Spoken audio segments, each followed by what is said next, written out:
Hello and welcome to the Southbound Sports Show. I'm your host, Richie Leahy, here with my co-host, Maddie B. Matt, let's get right into the coaching corner. You guys suffered a playoff loss on Saturday. You want to give us a recap on that? Yeah, going into this weekend, we played a higher-ranked team in Salzburg. We went in kind of looking at the top four seeds and thinking Salzburg was probably the closest to match up with us as far as the size on their line and the type of skill kids that they had. There was a game where we kind of felt like it was going to have to essentially be a Big 12 game where we were going to have to score a lot of points. And it looked like we were going to do that in the early part of the game, but as the game progressed, some of the bigger deep throws that we normally connect on, we just had some trouble. We weren't making those big plays that we normally do. And, you know, that saying, when you live by the sword, you live by the sword. And that was kind of what spelled the end of our season, was when we needed to make those big plays. Unfortunately, we ended our playoff run. But I think in terms of playoff growth and team growth, we made some huge strides because there were some personal foul penalties that Salzburg took that I thought, this kids were like, we're coming to the sideline. I was like, what's going on? And they're like, their fans are swearing at us.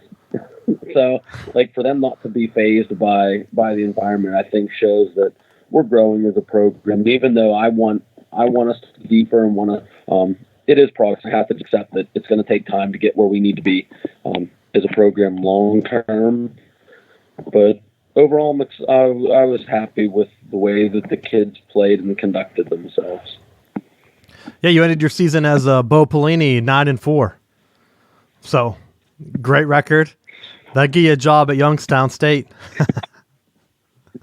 It was 8-4. 8-4? I thought it was 9-4. I thought they had you at 9-4. I should have to check that. I need to get my stats guy on the board. It did have. It was 7-3 end of the regular season, and then we won 1-1, lost 1. 8-4, close to above Pelini. Maybe next year. All right, let's get into high tempo before we get into Steelers talk. What do you got for us this week? So, kind of looking at success that Lamar Jackson had recently. I noticed Colin Kaepernick's finally after 3 years, getting his shot at a workout by some of the NFL players in front of the NFL scouts and GMs. So Saturday, he's going to have his opportunity to go out and showcase what he's been doing, aside from his political protesting, doing stuff for Nike. So he has a shot to see what he can, if he still could play for another team, and we'll see what he got. I'll be honest, I think it's just another publicity stunt. What do you think?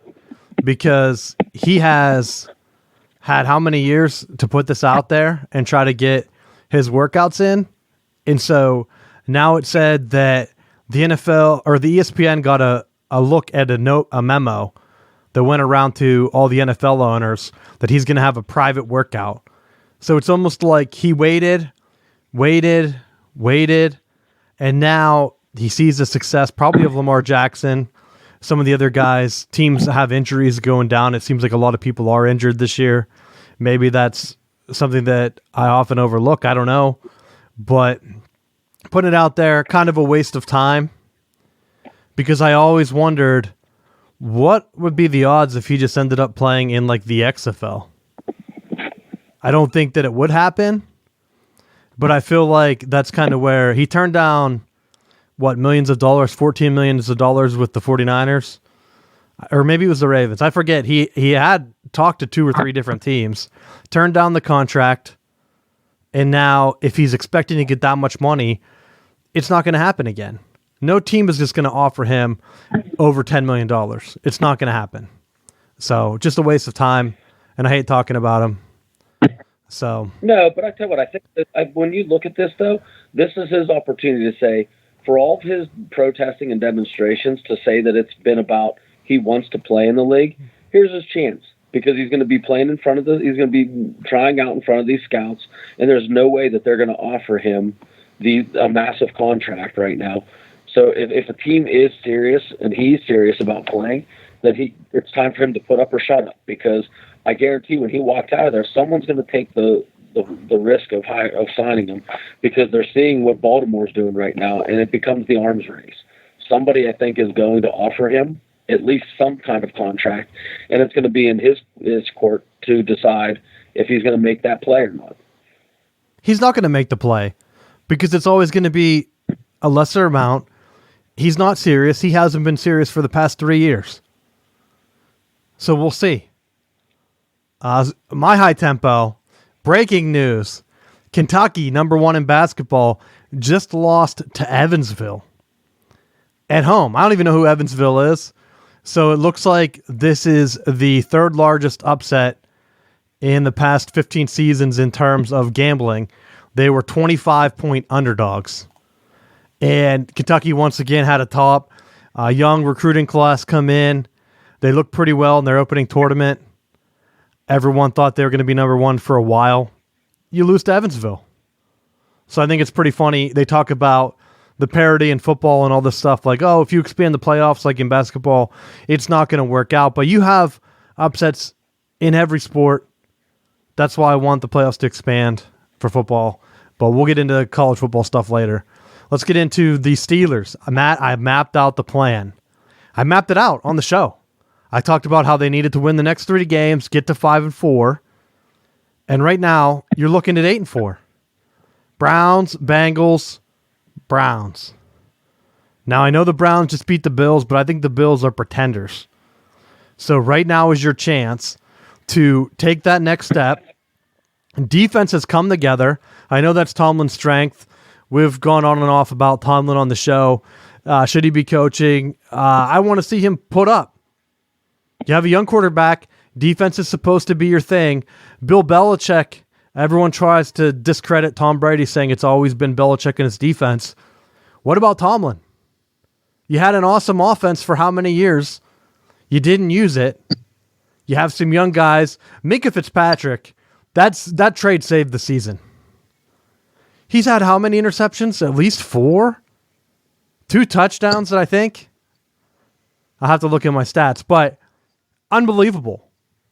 And I thought that trade might not work out because they went for the safety instead of Jalen Ramsey, and he made more of an impact in the Rams game than Jalen Ramsey did.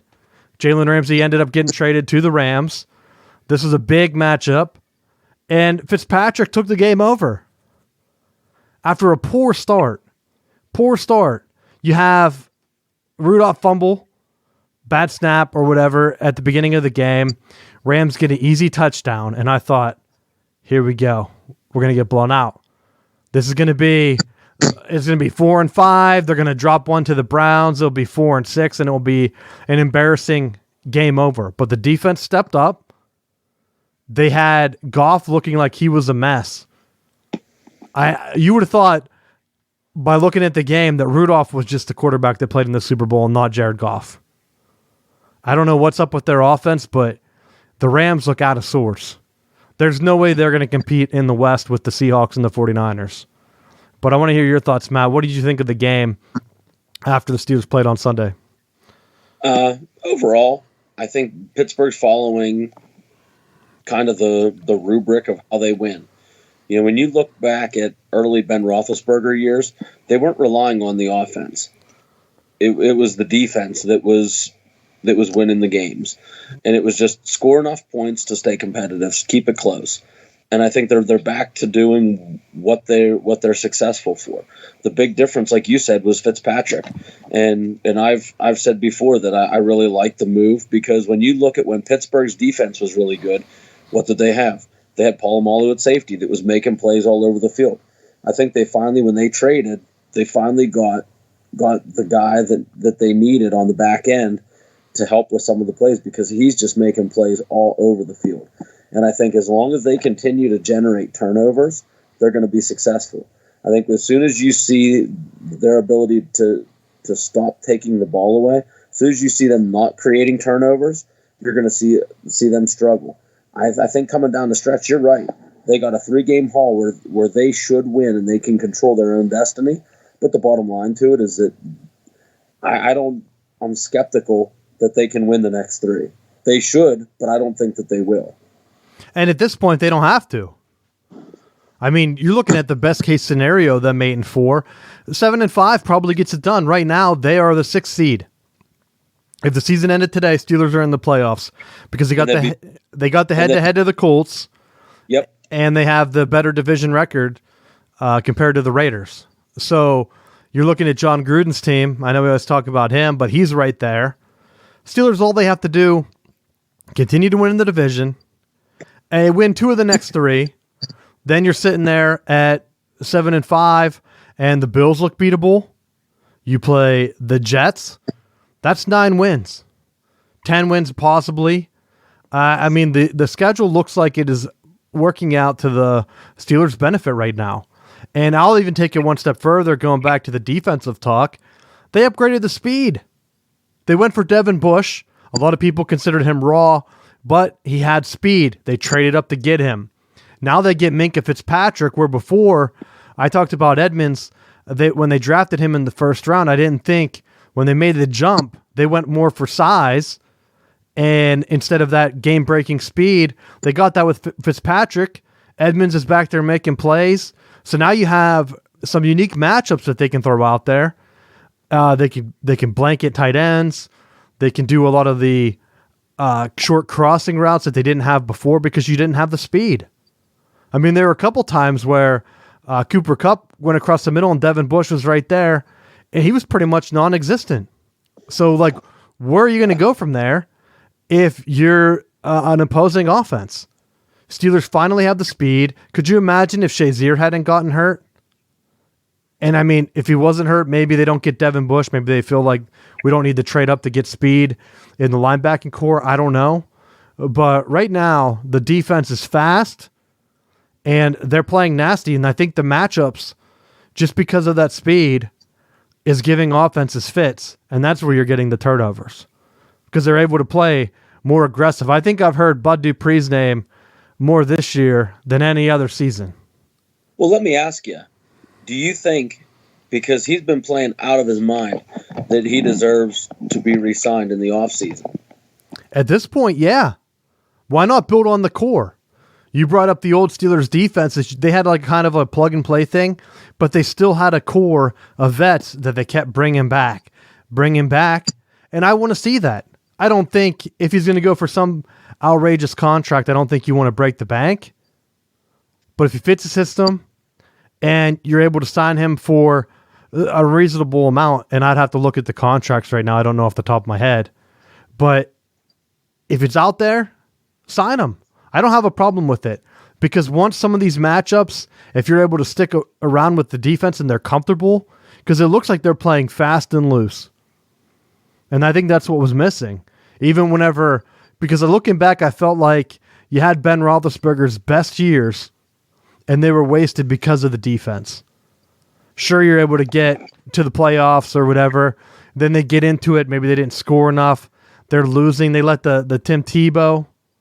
That was a crossing route against the Broncos that year. The Tim Tebow threw in overtime or whatever it is. I don't think that goes down this year on this defense. So now you have your weakness. It's pretty much patched. I feel confident. I know you don't think that they're going to win the next 3. I wouldn't be surprised. The Browns, I don't know if they're going to figure it out, and then you're going to have Baker Mayfield try to throw against his secondary. I want to see it. It was definitely a weakness last year. Seems like they fixed it. If they get a couple turnovers, that game's over. All Rudolph has to do is throw the ball. The receivers, man, quit fumbling. Quit fumbling, dropping passes. I went through at least every receiver has at least one fumble. Some of them have 2. You got to hold on to your ball. If you have a young quarterback, hold on to the ball. I don't care if we're recovering it. Just hold on to it. I'm tired of seeing the ball on the ground. I don't even know if that rant was for the last game. I'm still triggered about all the fumbles, but that's my last thought. You got anything else on the Steelers?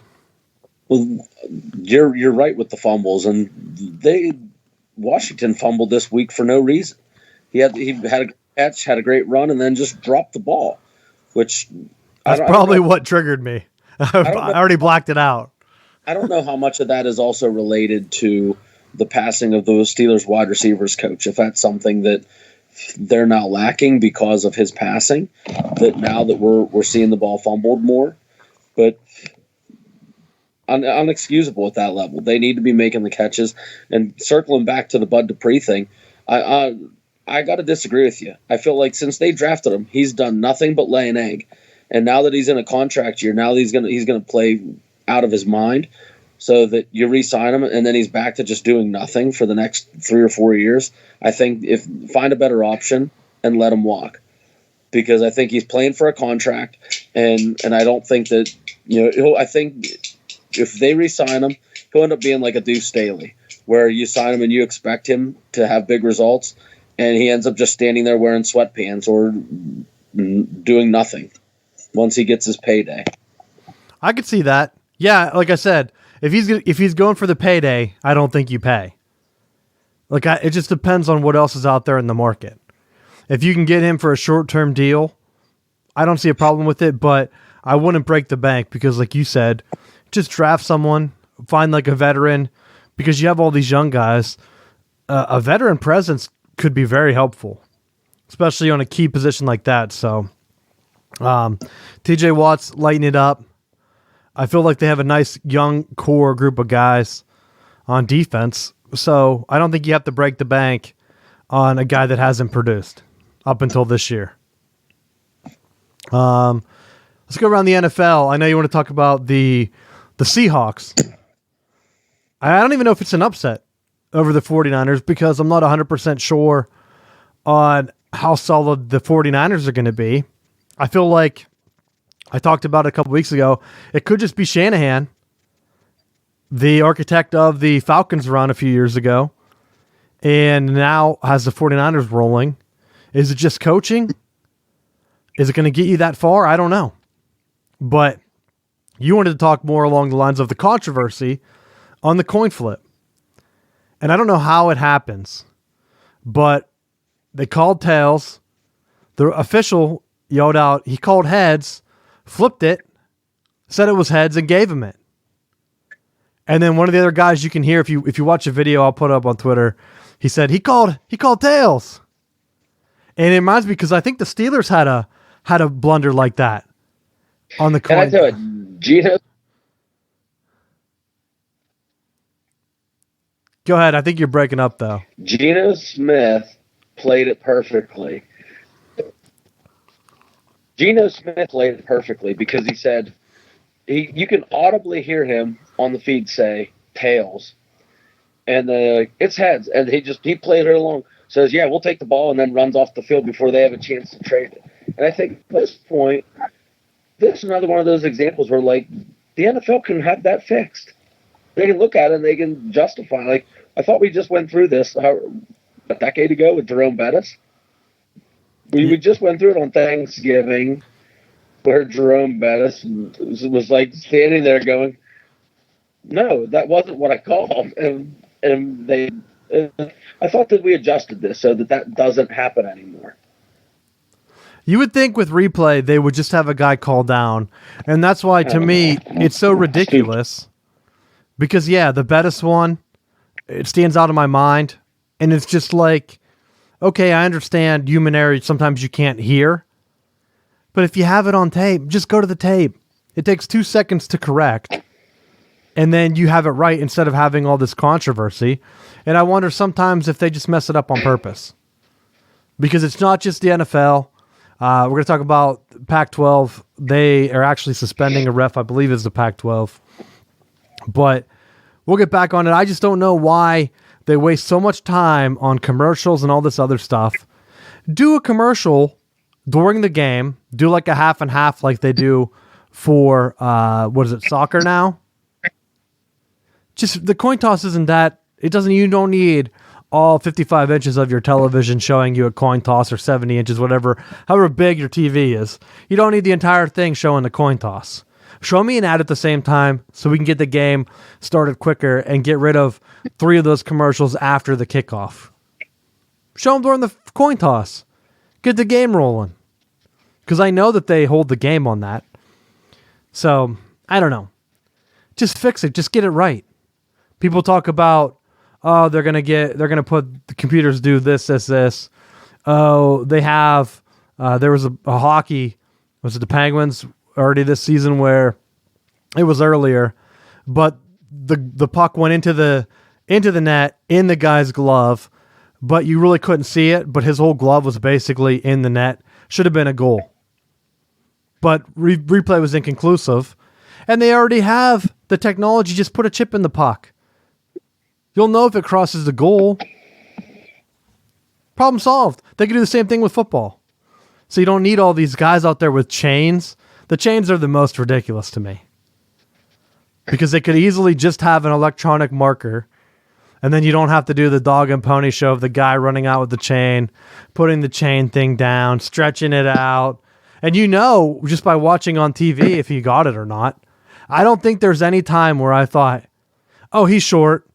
And then unless it was like a completely weird spot where the ref picks it up and puts it a yard ahead where he gets it, other than what I think.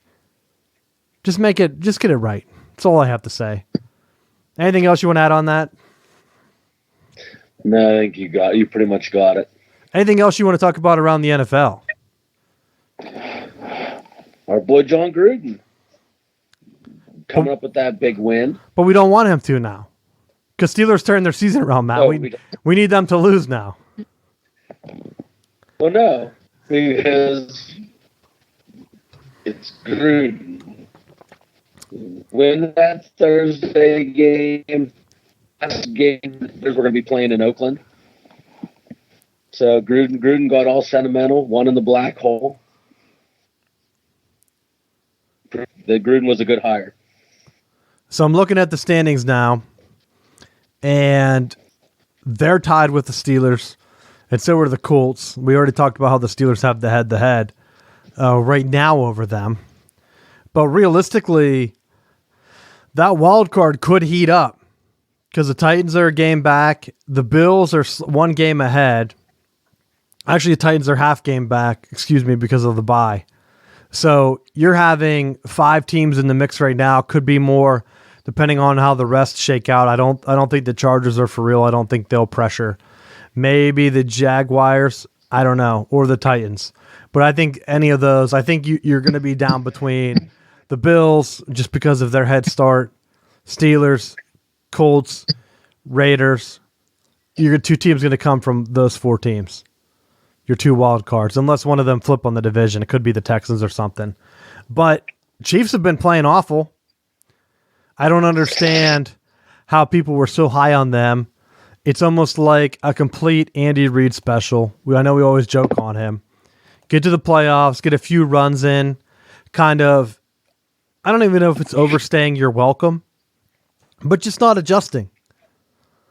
Like you get right there, just like the Donovan McNabb years. For whatever reason, they bring in T.O.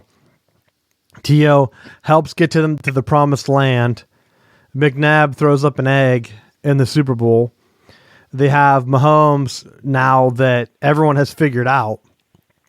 And they have receivers that they were just trying to use their speed. People are bracketing them now, and it's not working. Teams are shutting them down. And, I mean, Raiders could just win the division. Half game back there. They have to beat them, though.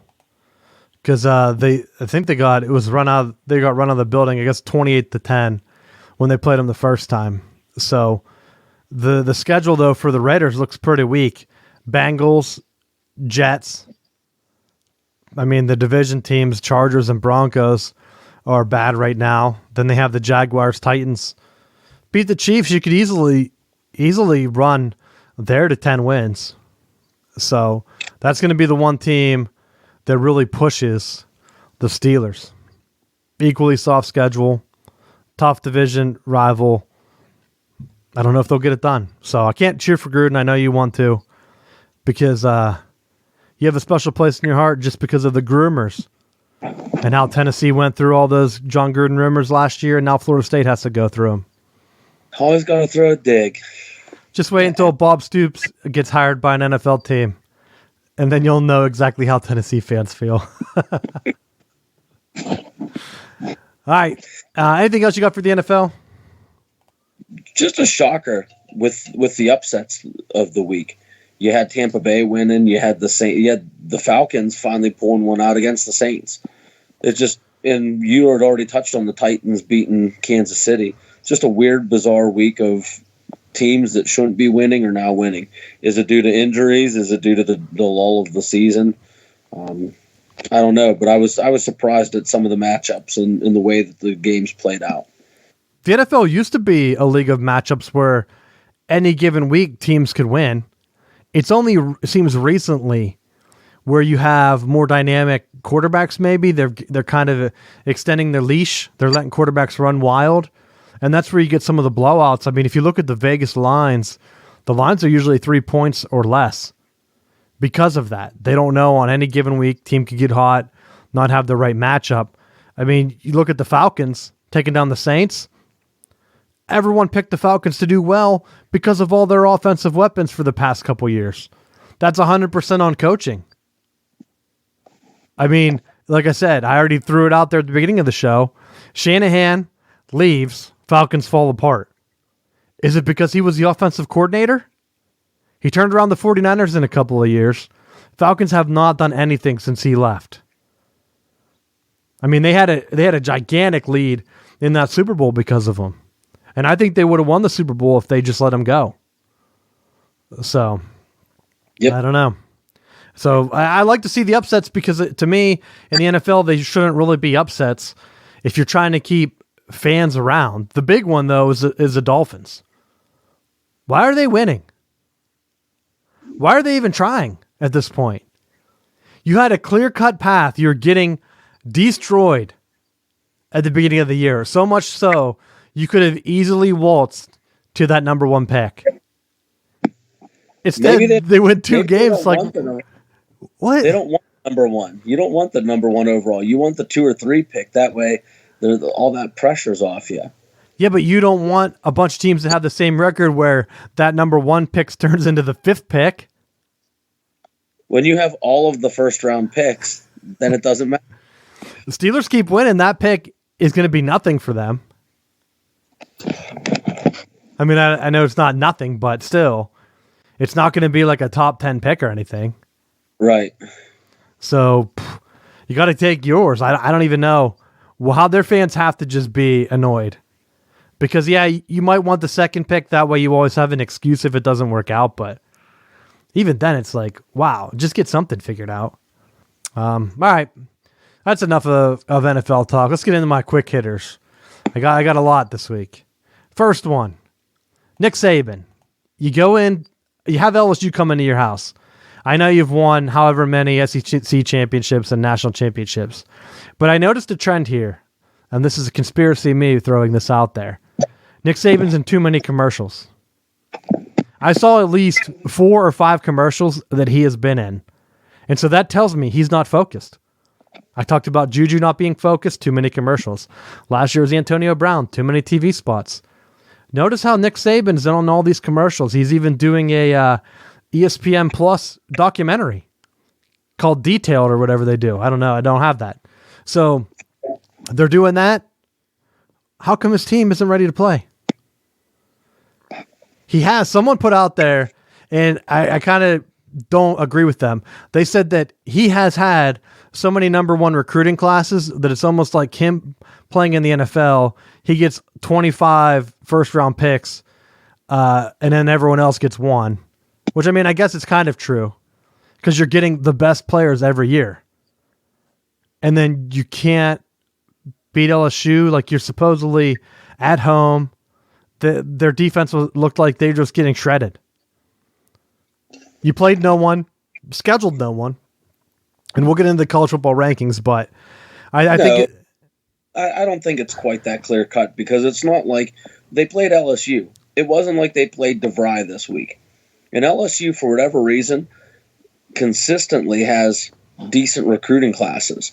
So it's not like they're not recruiting at a Clemson, Alabama rate, but let's not kid ourselves and think that they're a 130 to 125 range group of athletes. They're consistently up there in the top 10. And the issue with LSU has always been that Ogeron has been so sound defensively that he runs Neanderthal offense. And now that he finally has a decent offensive coordinator in place, you're seeing them really take advantage of some stuff. Matt, don't throw in LSU's recruiting classes. I'm trying to make a point here. Nick Saban is in too many commercials. He's doing an Aflac one. He's doing another like house one or something I saw.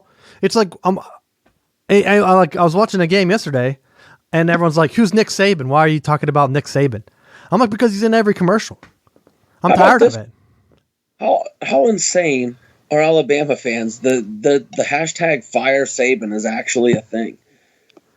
Matt, don't even give me nightmares, because I saw someone joking with me, said that Nick Saban's dream is to come back to Michigan State to prove that he's the best coach if Urban takes the USC job. Or hell, if Urban took Notre Dame and then Michigan State ended back up with D'Antonio as the AD and then Nick Saban as the football coach, it'd be like a Michigan hell. Like Ohio State's unstoppable, Urban Meyer's back in the mix on the schedule, and then Nick Saban just shows up. I don't even know what to do. I'd have to just give up football on Saturdays. I wouldn't want that. So Nick Saban, please stay in Alabama, please. Next one. I mentioned it. Pac-12. I think it was Mike Leach, the Washington State game. Washington State, Cal U.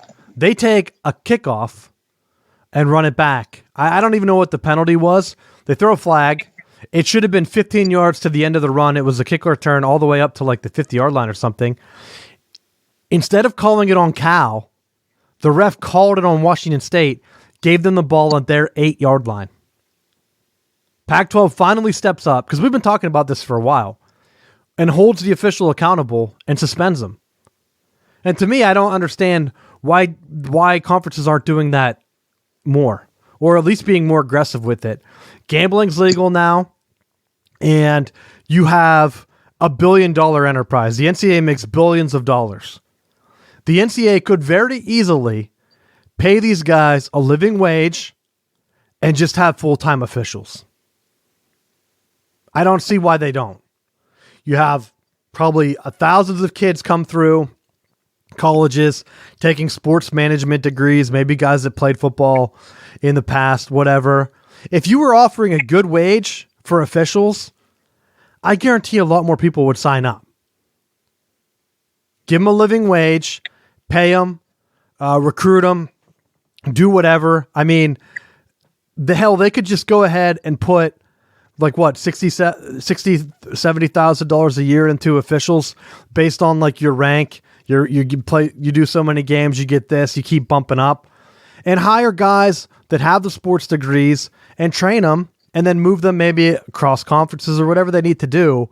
And I mean, it's a seasonal job. That's a ton of money if you're looking at only working like half the year or whatever they do. Like, make an incentive to get refs and try to train them up.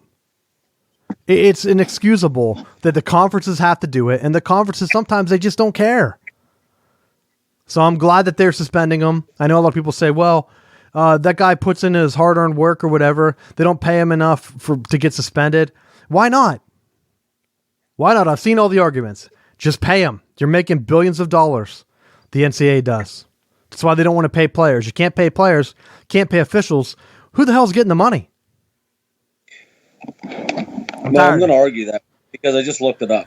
Go ahead. You know what the median salary officials are right now? No, I do not.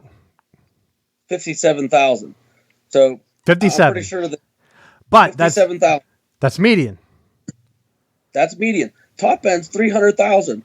You can't live off 300,000. What kind of lifestyle do you have? But I wonder how many people are actually getting that. Well, obviously enough that it swings the bell curve. 57 is the average. Yeah, that's a poor average if some people are getting 300,000. Well, that means what? Some guys are getting 10,000? Yes. That means maybe only one good crew, probably the Saturday night game. Every other game that week is screwed. That's all it takes to sway that curve. But they have to have enough to cover all of the games. It's not like that one crew just goes, well, we did the 12 o'clock, and now we got to drive out. We got to fly out to California for the 7 o'clock. Like, they're getting one game a day. They only have to pay one crew the top dollar to swing that curve, though. Everyone else is like on 10 grand stipends a year, because that's the average out travel and all that other stuff. I mean, they still have to travel. I doubt that they're paying for them to fly all over. They're like, yeah, that's not covered. You have to pay for that yourself. Like, we'll reimburse you 3 cents a mile or something stupid, because you know they would have to do that and then fill out the form. But I will say, get computers to help them. Get computers to help them. I'm saying give them that starting. What did I say, 60, 70,000? Give that as the minimum, not the average. Because if you want to pay officials, yeah, sure, some of them make 300,000, but I don't even think you even have to go that high. Because I think it's a part-time job. If you're paying a living wage, especially in some of the cities, like that would be a ton. People would want to sign up and do it. Yeah, it's high stress, whatever. And that's where you can get bonuses like, hey, here's a 10 grand bonus for not messing up. Give them incentives. College football coaches get that. You get you did the job that we're paying you for.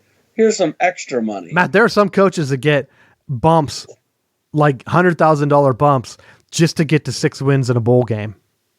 How embarrassing is that? How embarrassing does your program have to be to put that in there? Smart negotiation tactics, maybe. Yeah, see? I mean, I talked about the Penn State game. Penn State scored a touchdown to bring that game. Was it close? Did they tie it? I can't remember. Maybe they took the lead. It was a delay of game. Inexcusable that the officials can't say, shit, that was a delay of game. We should have blew that dead. Or that the booth just didn't call down and say, hey, that's a delay of game. Like, there's no way a delay of game should stand. I don't understand it. And so, like, you have the officials out there. Isn't there one official, his entire job is to watch the clock? It wasn't even close. It wasn't like a split second. Like, it was like a second or two it took them to hike the ball. So, come on. Maybe that's the guy making $300,000. He thought, let's get this game over with. Or it was that 11,000 guy that was thinking about his car payment. Yeah, he's like, how am I getting home from here? But let's keep going on the NCAA because I have 2 more things on them. Penny Hardaway is completely ignoring the NCAA right now. They have I think he's a freshman, James Wiseman, that played before Penny Hardaway was the Memphis coach.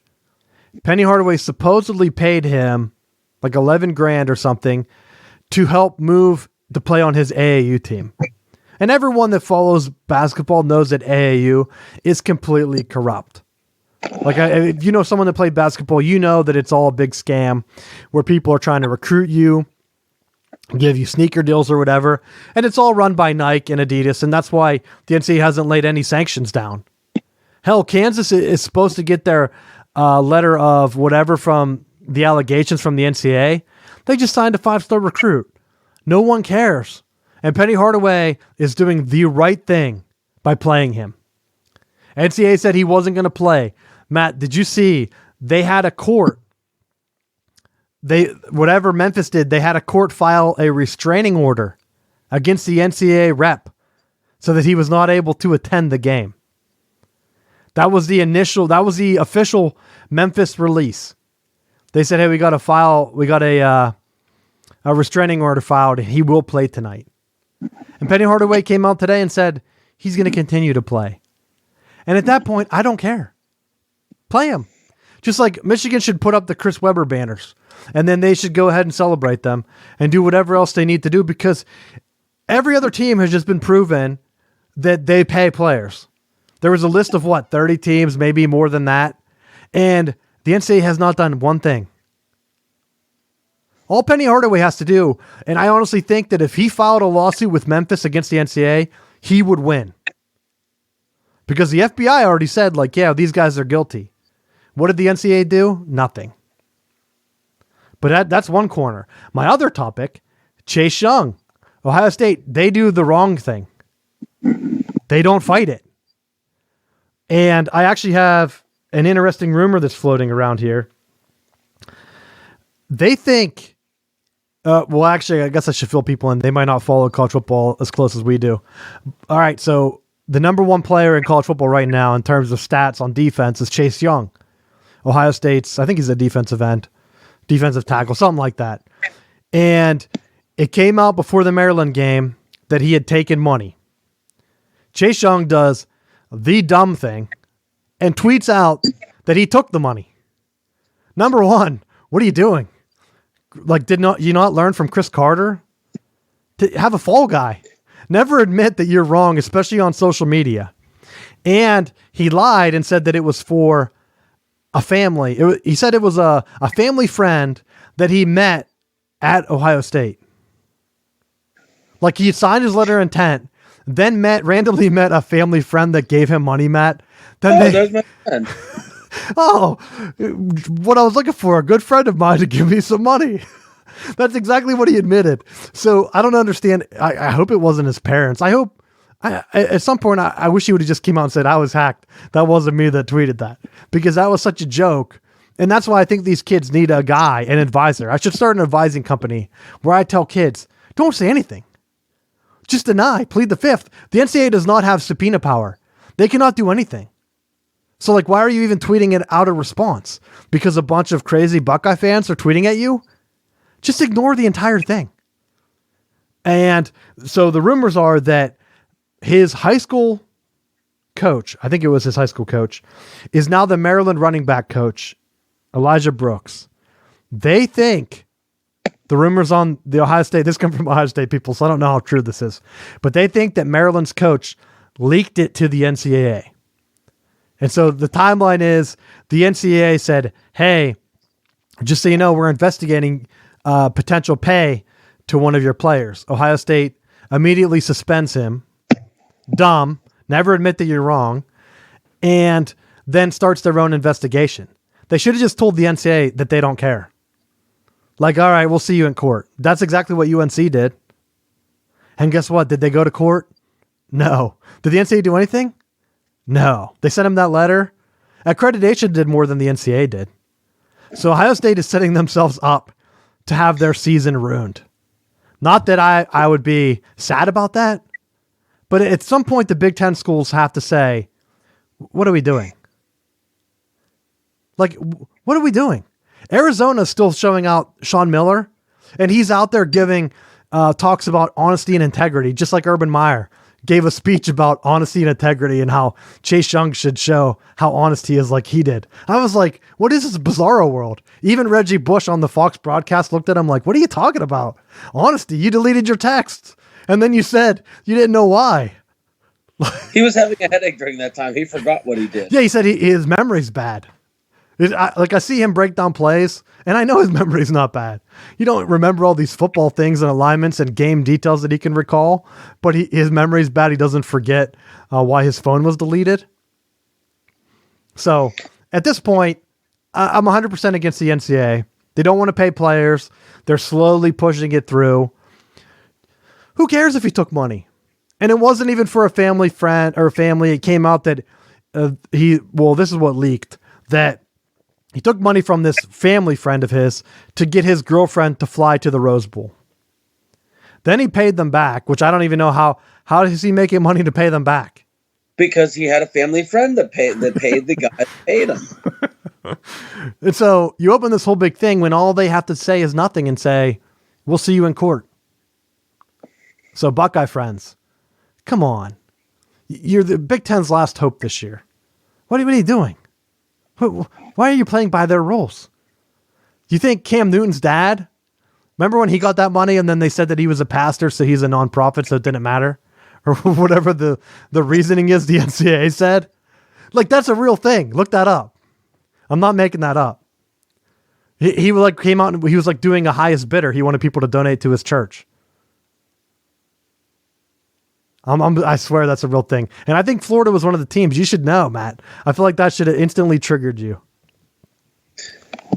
No, because I don't care about Georgeville yet. I got one more quick hitter. I know these are kind of long, but I had to get my jabs at the NCAA.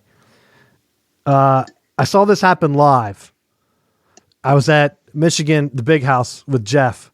We saw us get killed by Minnesota. And quarterback Shane Morris took a bad hit, and the whole stadium went completely silent because it looked like he could have been seriously injured. I thought maybe broken collarbone, broke his neck. We don't know. Clearly concussed. But what does Brady Hoke do, Matt? Grabs him, sends him right back out there. So then the whole stadium's booing, like boo, and everyone's like, why are we booing? I'm like, I think he's hurt. Comes out that he was concussed, and they put him right back in. Michigan State did the exact same thing on Saturday. So Lewerke goes down. Matt, they had a big lead, 28-3. I think it was exactly like the Falcons in the Super Bowl. And I played Illinois, so I know you probably didn't watch this game. I didn't either. But I started. Of course, you're watching Illinois. You're waiting to see how much more Lovie Smith ages. So I see that they're coming back, and I caught some highlights. So I see this play because it's blown up on Twitter. The Lewerke rolls out to like the left. He goes down, takes a hit to the head. And the one thing that's jarring to me is when he gets hit, his hand just goes limp and the ball falls out. Clearly looks like, okay, that's a concussion, or at least worth a review. So the statement from Michigan State is, D'Antonio said Lewerke did not go through concussion protocol. He told the coach he was good and waved the trainers off. Matt, the next play, he threw an interception right to Illinois. Nowhere close to his own guy. I mean, can you believe it? You put a guy in that clearly could have been concussed. You have all the things in place. None of the media called him out on it. I just think it's almost like baffling that you have these checks. If you put your quarterback in concussion protocol, you still have the ball because you're not taking a guy off the bench and having him throw. You're going to run. Maybe you punt. Maybe Illinois doesn't create their magical comeback. But because you put your concussed quarterback in, you leave him in the game. He waves you off and then throws an interception. Unbelievable. No, I'm good. Yeah, and even better, they did not even examine him after the game, D'Antonio said. Well, they didn't need to because he said he was okay. I mean, you talk about player safety, and this is why, like, if in 10 years, if it comes out that he has CT, it's like, why? You waved him off. You said you were good. And I'm all for players playing if they have that, but I think they should, like, publicly have to sign a thing. Because you know how some of the guys constantly get concussions, and then they're always, like, trying to get back on the field? Just sign and say, I don't care, so that in 10, 20 years, I can't come back and try to sue the NCAA or sue the coach or sue the team. If you don't want to do it, don't do it. I don't know. Just crazy. All right. Get into our wrap up. James Franklin, your boy, future Florida State head coach. He can't win on the road, Matt. Funny how when Jim Harbaugh is like 2-8 on the road or whatever, I don't even know what his record is now. James Franklin's even worse. Hey, I don't think he's ever beaten a ranked team on the road. I mean, he's never won at the Big House. Harbaugh has won it at Happy Valley. He won his first year there. Then he goes up to Minnesota. Can't get it done. I mean, I think Harbaugh's only won at Michigan State. I don't think he's beat Michigan State at home. I don't even know. I don't even think Franklin has beat Michigan State on the road. And maybe I'm wrong. There might have been a down year. But I remember the one year Penn State had a lead. There was a lightning delay. And then that was the year that Saquon Barkley had the Snapchat video of him like throwing M&Ms or something in his mouth, Skittles. And Franklin said he didn't know what to do during the lightning outage, so he ordered pizzas. And they had like a locker room party. Then they came out and then ended up losing the game, which is not surprising. So you go up to Minnesota, you get gifted. We had a pizza party. I mean, and then they tried to hide it because he was like, wow, you guys are snapping that to people so they know that we're just goofing around in here. So then they come up to Minnesota, they get gifted a delay of game touchdown. Like, make some adjustments. What is your defense doing that you're letting Minnesota just throw all over you? And it's almost like he's like, he does the field goal thing. Franklin settles for field goals, which always makes me laugh because it's almost like at some points when they get down, he's like, all right, you know what? We're just going to kick the field goal here, take the points. Because there was one, was it 2016? The score was like 28-0 at the Big House. And he went down to kick the field goal to make it 28-3. Maybe he knew that was a magical score for teams to make miraculous comebacks, but at that point it was too late. So I don't even know what Penn State, their fans can't be mad because I think Franklin has them elevated to the point where recruiting is going to be able to take that jump. But I've said all along, they need to get the signature win on the road. You can't lose and I know Minnesota's not like an awesome team because of the recruiting rankings or whatever. And I'm not trying to knock them, but they don't have the talent that the other big teams in the Big Ten East do. But eventually Franklin has to win one of those games on the road. Sure, you can upset Ohio State in a whiteout, but you can't then get killed at the Big House the same year. Or you can beat Michigan in a whiteout this year. Do you really think that they have a chance to beat Ohio State this year in the shoe? I feel like their Big Ten championship was because they got lucky that year with scheduling. They got killed by Michigan, and then they upset Ohio State at Happy Valley in a whiteout. And then they got the tiebreaker or whatever that year. That was it. Now he has to do it. I saw someone put on, I think it was it Penn Live? And maybe I'm wrong. They had written an article about how Franklin either needs to do it back-to-back years, beat Michigan at home, and then now next year beat Ohio State at home, or he has to beat both in the same year, which I don't think he's done, for them to think that he's for real. But I said all along, it comes down to recruiting. If he could beat Minnesota, even if you lose to Ohio State, that's still going to give you a recruiting bump because you're going to end the year in the top 10. If they get killed by Ohio State now, I don't think they end the season in the top 10. So, I mean, for people, the Penn State fans, I mean, you're talking, I was going to joke earlier. I said, I don't think Franklin would leave Penn State, but just because of the schedule, I don't know if he stays. I think ideally, and this isn't a knock at Florida State, but they have to compete with Clemson right now. Does he want to jump into a situation just like he had previously with Urban Meyer, where you can beat them one year, but maybe not the others? I think his Michigan record is 2-4. And that was with Brady Hoke. He didn't even beat Brady Hoke. So is he going to go to Clemson with a record like that? And yeah, you only have to beat Clemson to make it, maybe. Or could you just go to USC? USC has a clear path. And that's why, yeah, he might be linked to Florida State, but I think if any coach, just for that reason, I think the USC is more attractive. You don't have to play Clemson. I think that's fair. But on the flip side of that, if you do get that signature win against Clemson, then you know that you're guaranteed a spot, barring that you don't do something dumb and lay an egg against Syracuse or have Pitt upset you. But considering that you win out, you get a spot in the college football playoff. So I mean, there is the positive of that too. That there's I think the ACC has more prestige right now than the Big 12 or the Pac-12 because they've won national championship recently.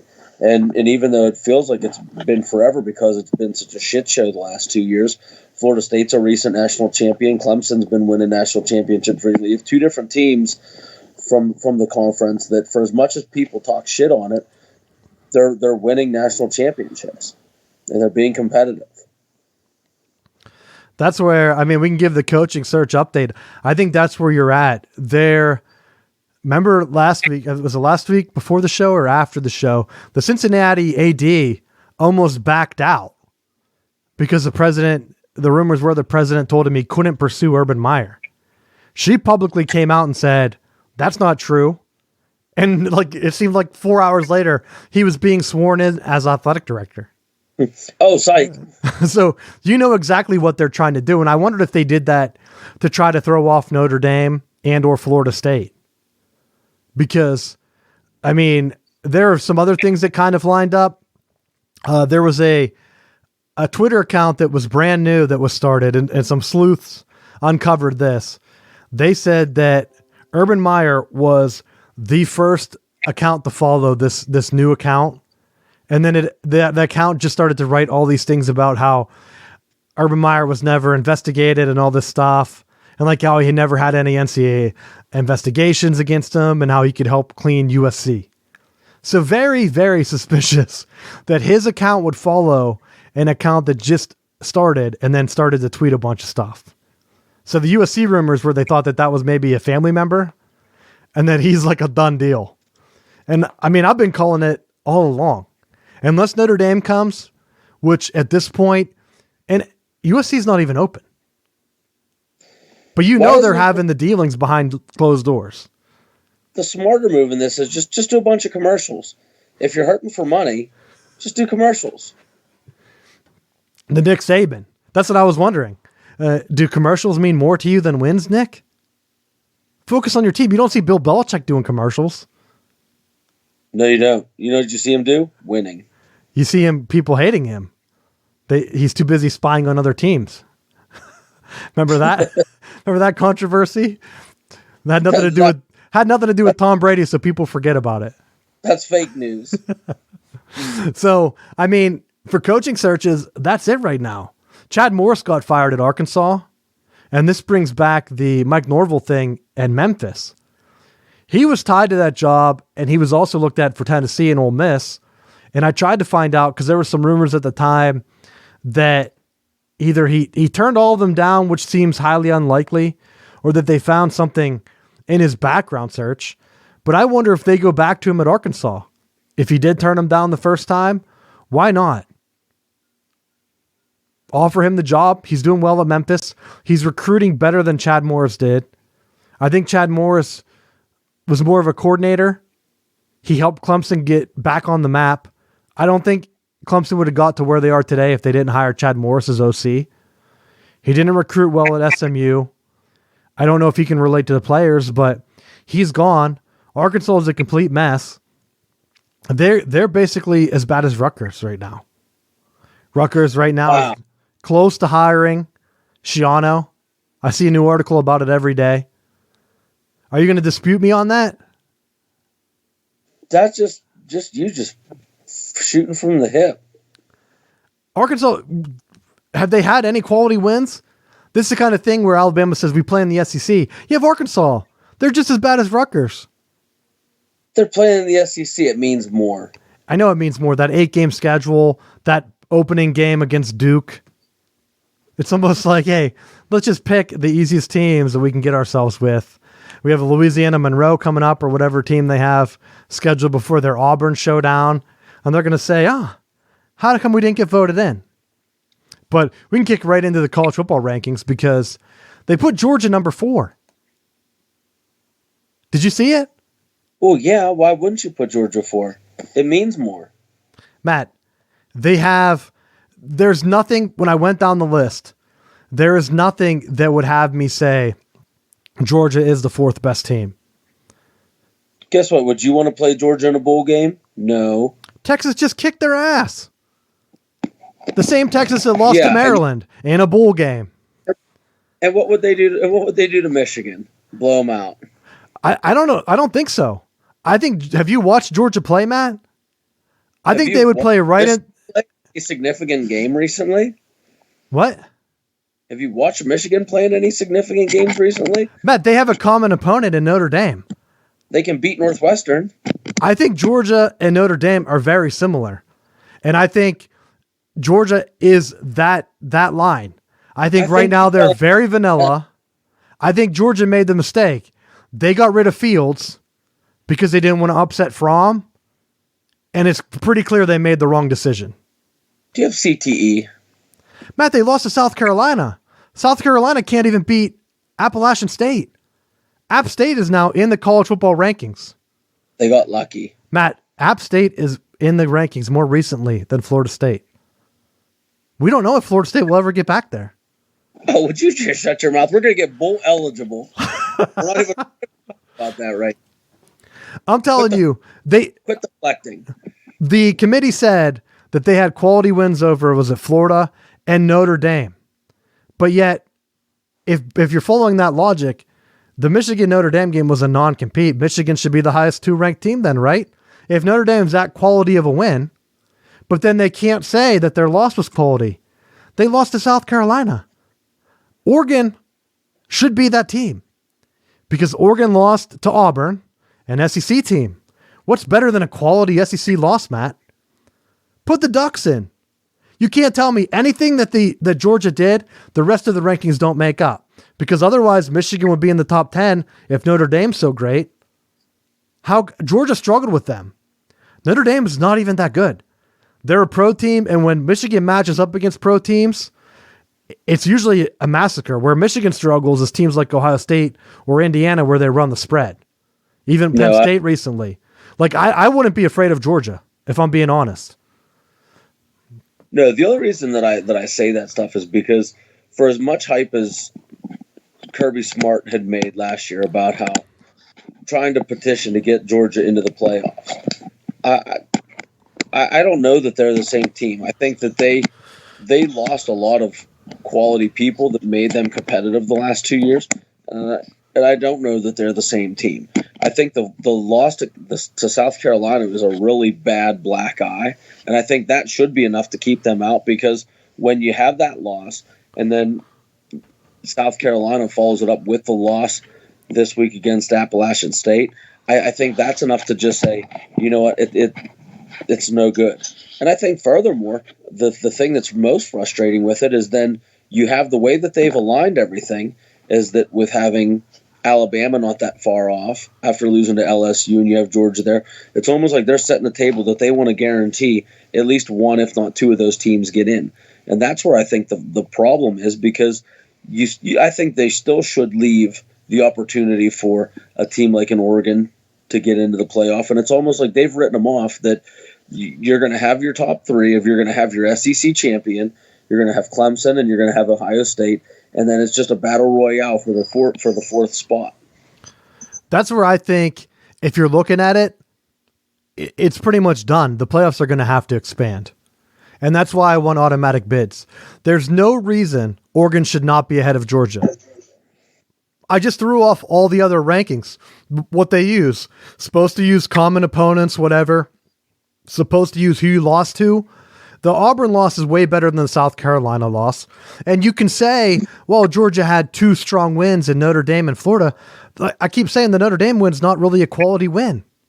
So, like, where else is this coming from? It makes zero sense.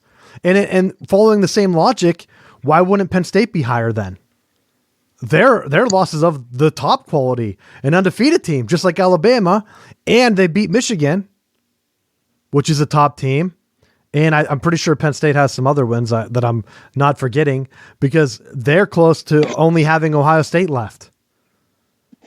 Big Ten has like 6 teams ranked. So you're saying the Big Ten's good, but not good enough.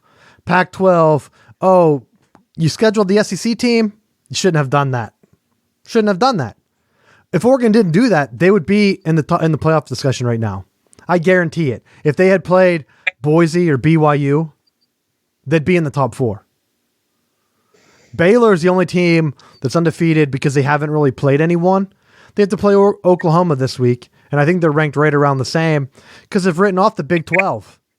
Is this going to be a twofer, though, where they beat Oklahoma, and then they got to beat them again? Yep. Big 12 championships. I mean, I think if you knock off Oklahoma twice, I think at that point, it guarantees Baylor a spot in. Oh, I think if they end up undefeated like that, I think they're going to be in. What I worry is that they knock Oklahoma off, then they lose to like another team, and then even if they beat Oklahoma again, they're going to get the old Baylor treatment again where you're not big enough. And I mean, credit to Penn State. If Franklin does leave, Matt Rule's an alum. I hope I'm pronouncing his name right. They can bring him right in, Baylor's coach, and I think he could even be better than James Franklin. James Franklin wouldn't have Baylor undefeated right now. No. There's no way he would. So you can recruit, and sometimes you can coach. Sometimes you need a little bit of both. And I think that's a scary thing. If Florida State was seriously looking out elsewhere and you want an up-and-comer, that's who I would go after. Baylor was coming off sanctions. He turned it around, and he has them in the playoff discussion again, right after Art Briles. And he's confident in the recruiting room. They were saying that he was telling recruits, you want to come sign with us because we're going to be playing against Oklahoma for the Big 12 championship next year. Someone reported that. Like, game day is going to be there. We're turning this around fast. He followed it out. So I don't see a problem with it. The rankings are almost like a joke. Like you said, they're setting it up in case Georgia does win the SEC. They don't want to rank them where they belong, because if they were to upset LSU, and hell, LSU is probably the perfect matchup for Georgia, because Georgia is built just like old LSU. Poor pro offense, doesn't really do much. You can say that they have all these other wrinkles and stuff, but Kirby Smart's kind of going like to the old Alabama thing, and I think that's what's hurting them. Sure, you can get great recruits, but if you keep recruiting the old, like the same positions, like 8 running backs, 5-star running backs, you can't have them all on the field at the same time. How you going to spread the ball around if all you recruit is top running backs every year? Like, what are you doing? Georgia, no wonder teams are easy to shut you down. They just stack the box. If South Carolina can shut you down with this South Carolina team, I'm not talking about like an old Steve Spurrier team, then they can't stop App State, and you lost to them at home? What are you doing? Not top 4 in my book. That's the one team where if anyone was playing them, that's the one team I would want to match up if Georgia makes it. Ohio State? Nah, I don't want a piece of them. They look like they got the better quarterback of the deal. Georgia didn't even have to let him go. I don't think he really wanted to leave until they said that they were sticking with Fromm. Their loss, I guess. Anything else you want to hit on? Rankings or otherwise? Just looking at the Knowles coaching situation, I'm thinking that definitely it seems like the talks that where they were just throwing spaghettis kind of died down, which makes me believe that whoever the person is that the administration's going on. Matt, you forgot to mention primetime. Exactly. Deion Sanders, I think they had a leaker. But this gives me credit because I at first I was skeptical on the Bob Stoops thing, but I think that the Stoops rumors were real. I don't know if he took an interview, but I think they reached out to him and they've had mutual interest because of the Deion Sanders news. Now, will that have screwed them? Almost like Herb Street coming out and like talking about how Stoops isn't a candidate. Remember whenever he said Michigan hired Les Miles on game day? Yeah. That's the same Kirk Herbstreit. So you think he has any information? Like, no, he's just a lackey for whatever the agent wants him to say. Well, you look at what he's been doing this weekend, and I'm sure you really haven't been following it that closely. No, I have not. It's like with the stuff that he came out originally and the stuff that I was pissed about last week, where he's like, I'm done. I'm done talking about them. They're undisciplined. This isn't Bowden's team. I'm done talking about them. It was like, fine. Be done with them, because you know what, he wasn't wrong. But then he follows it up with the next 2 days of where he's still putting out his comments, and then felt compelled on game day to clarify that he's close friends with Willie Taggart. I don't care that you're friends with him. If you're saying that you're done, then shut your mouth. But it just he has to keep running with the story because he has to keep contributing like everyone else and keeps putting stuff out there. Well, if that's what you're going to do, then don't say anything. Don't say you're done when you're going to consecutively in 3 days post 3 different videos about your comments on what Florida State should or shouldn't be doing. So that still has me pissed off. And I don't know. I think as far as the coaching stuff with them is concerned, I'm content with Florida State doing the old LSU. And instead of Ogeron, hire an Odell. This is the second time he's been the interim. He's 3-0 right now. Everything that he does, he's passionate about the program. He's passionate about the kids. He does what's right. I would like to just see them just go with him. I think that he would do wonders for the program. He'd bring the discipline that they need. The kids buy into him. I don't know that he's interested, but from what I've seen, he's doing everything that he needs to be doing to have them be successful. We'll see what these, if they win against South Alabama this weekend, they're bowl eligible, which doesn't sound like that big of a deal. But when you look at how bad they've been and for as many players that they have injured right now, that's a huge deal for this program and the selling point for the recruits and the extra practices they get going into bowl season to develop some more of the talent. I'll be honest, the Odell thing, I know you're high on him, but I almost wonder if it's a culture thing. And keeping him around is only going to make matters worse. Like you see that they had trouble with the locker room last year. And I think that's where some of the leaks about the administration of Florida State wanting to clean house, I wonder if that's where it comes from. Because I think he's been there. I mean, he's been there since '94 as a coach. So he's been there almost 30 years. And to me, the thing is, all he's done has been everything about Florida State. So guess what? He just like I felt like Paterno at Penn State deserved to leave on his terms, and Bobby Bowden deserved to leave on his terms because of what he did for the university. I think Hagens is the same way. I think when you put in close to 30 years, you get to leave on your terms, and that's just the way it is. Well, that's a good example of the Joe Paterno thing. I think someone I'd look really closely at would be Larry Johnson. Probably one of the greatest defensive line coaches in the game. Was at Penn State through all of that. He got the old axe because they wanted to clean house. Ended up at Ohio State, and now they've had a run of defensive linemen that have been top-notch. I'm really shocked at that, too. So, I mean, at some point, you wonder if it's a culture thing. Yeah, he's a great coach, but if you're going to be serious of turning things around, maybe Penn State doesn't return it around as fast if they don't clean house. Because you don't want to leave. You're going to have players that are going to be there unless you have a coach come in like Harbaugh and just process his kids, which is going to get you a lot of negative press. Who knows how long it's going to take to turn the situation around. But there was one thing that happened over the weekend with Florida State that I'm just scratching my head with. And part of the issue that they've had has been quarterback play and offensive line issues. And the offensive line, they've had some injuries, but quarterback play, they had Jordan Travis cleared and was able to have him go. And the one thing that I stuck up for Willie Taggart about was giving him more time, but they finally played Jordan Travis.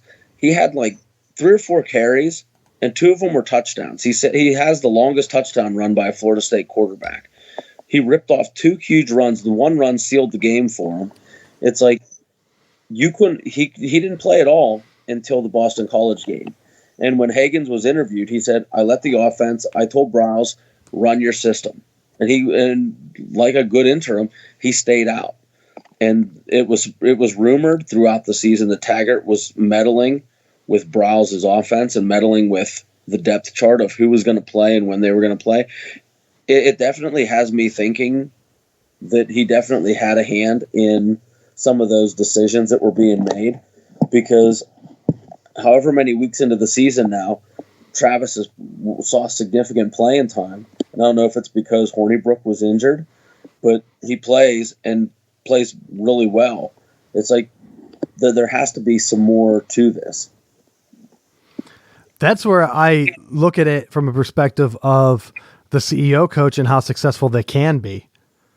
Because if you have a coach that's able to take the heat, do all the funny things at a press conference, and then has the confidence to stay away and handles like the day-to-day, this is how we're going to do things. I'm going to set up the culture. We're going to practice this way.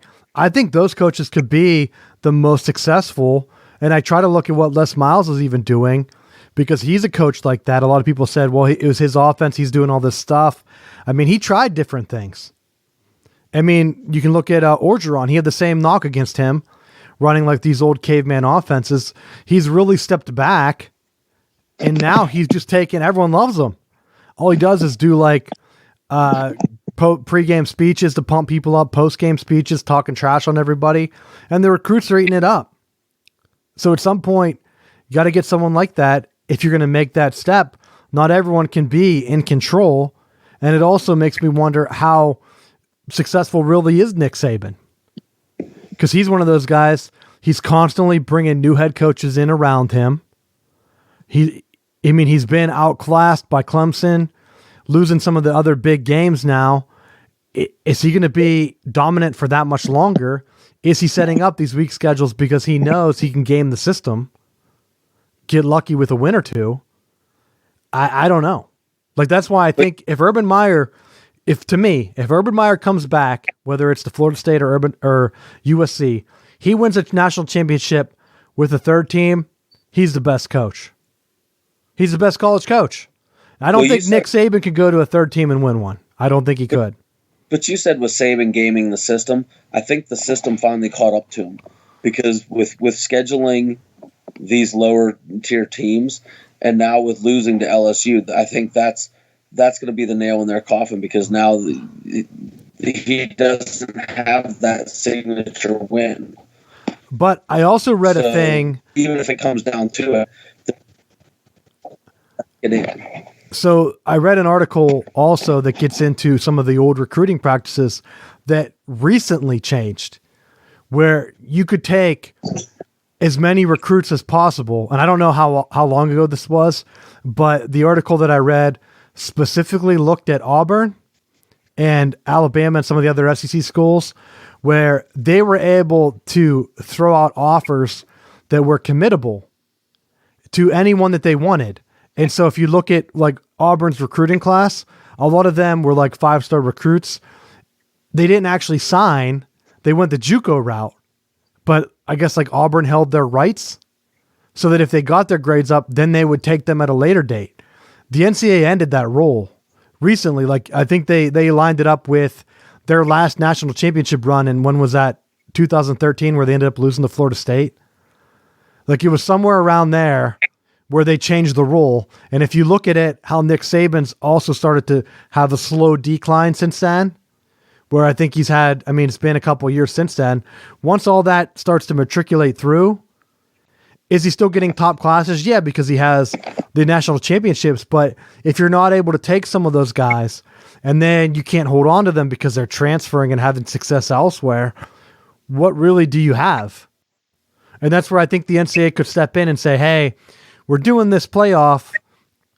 We're not going to have every conference in it every year. We understand that. But to even qualify, you need to have this set rules. You need to have this many conference games. I mean, they try to do the thing where the Big 12, where they're saying, oh, playoff or conference championship games don't matter. You can't have one. Then when it turned out they mattered, the NCAA let them have one. But at that point, like we talked about, no one wants to see Baylor play Oklahoma again. Not this late in the season. Like if it was Texas, Oklahoma, maybe because they play early. But still, like, do they need that? They don't have enough teams. Like Notre Dame doesn't have to play that extra game. But Notre Dame has come out and said that if they need to schedule a 13th game to count for that 13th data point, they will. It's like, why? We know you're not going to schedule another big-time team. It's not like you're going to ask the ACC to give you another shot at Clemson or someone. They're not. They'll schedule another Boston College, or they'll schedule like Navy or Pitt or one of their other old rivals, maybe bring Purdue back out if they don't play them anymore. And they're like, oh, Illinois, you guys are down. We'll play you guys. That's close enough for us. And then they'll say, look, we got our point. Doesn't really matter. So just get things consistent is all I want. Anything you got for the final bell? Yeah, I just wanted to thank everyone because I've noticed that our numbers have been increasing, and that's great. I'm glad that you guys are spreading the word and sharing this with other people because I love that we're growing and glad that you're liking the content that we're putting out. So just keep up the good work, and if you have stuff that you'd like for us to add or to comment on, please message us. Yeah, definitely reach out to us if you have anything. And you can go to our website, southboundsports.com, to get the latest episodes. Make sure you subscribe. Tell your friends. I saw we got at least 1 5-star rating on iTunes. So definitely, if you leave a rating for us, that really helps out the show. So we appreciate that. And so thanks for listening, and we will see you next week.